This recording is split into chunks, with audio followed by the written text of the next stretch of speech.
अगर मैं पूछूं कि आपको आपके देश भारत के बारे में सबसे अलग या सबसे यूनिक क्या लगता है, तो आपका जवाब क्या होगा?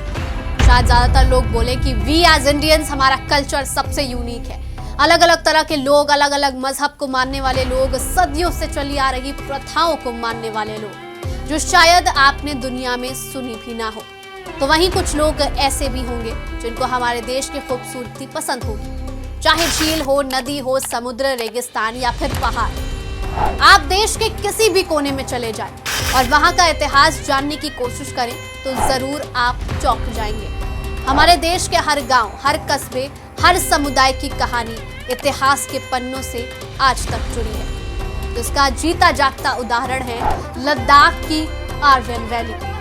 हमारे देश में कई ऐसी जगह हैं जिनके बारे में ज्यादातर लोग आज भी अनजान हैं।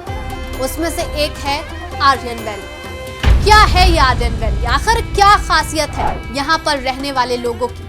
आखिर क्या है आर्यन वैली का रहस्य? चलिए आपको बताते हैं आज के इस एपिसोड में। लद्दाख अपनी खूबसूरती के लिए जाना जाता है, लेकिन यहाँ कारगिल से 70 किलोमीटर दूर एक गांव है जिसका नाम है आर्यन वैली, और यहाँ के रहने वाले लोगों को आर्यंस कहा जाता है। लेकिन आपको पता है कि ये वैली किस लिए मशहूर है? दरअसल आर्यन वैली यहाँ के मर्दों के लिए मशहूर है। जी हाँ, इस गांव की खासियत है यहाँ के मर्द, जिनसे विदेशी महिलाएं प्रेग्नेंट होने के लिए आती हैं। इस गांव में ज्यादातर यूरोप से लड़कियां और महिलाएं मां बनने की ख्वाहिश लेकर आती हैं और प्रेग्नेंट होने के बाद वापस अपने देश चली जाती हैं। लेकिन विदेशी लड़कियों की इस चाहत के पीछे की वजह चौंकाने वाली है। ये उन मर्दों का गली मोहल्ला नहीं है कि औरतें आए और अपनी इच्छा पूरी करके चली जाए। तो जी नहीं, ऐसा बिल्कुल नहीं है। जरा सोचिए, ये औरतें प्रेग्नेंट होने के लिए दुनिया का कोई भी कोना चुन सकती थी या किसी और जगह के लोगों को चुन सकती थी, लेकिन नहीं।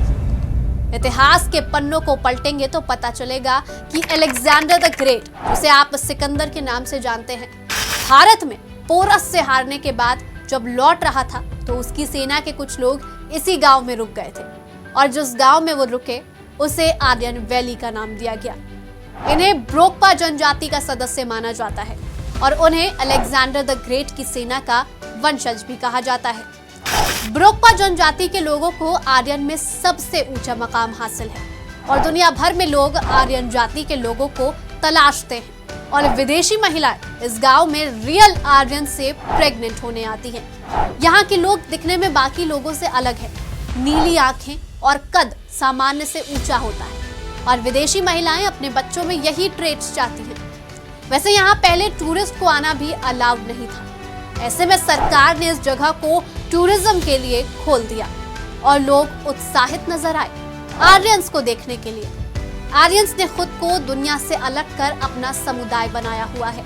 अपने बनाए हुए रूल्स एंड रेगुलेशंस को वो फॉलो करते हैं, लंबे समय से अपने मूल्यों का पालन करते हैं। और अगर इस जाति की कोई लड़की अगर दूसरी जाति या समुदाय में शादी करती है तो उसे गांव में आने की इजाजत नहीं होती। तो ये था आज का एपिसोड, जिसे अगर सिंपल वर्ड्स में कहें तो अब यहाँ प्रेगनेंसी टूरिज्म होता है। लोगों ने इस चीज को अपना बिजनेस बना लिया है।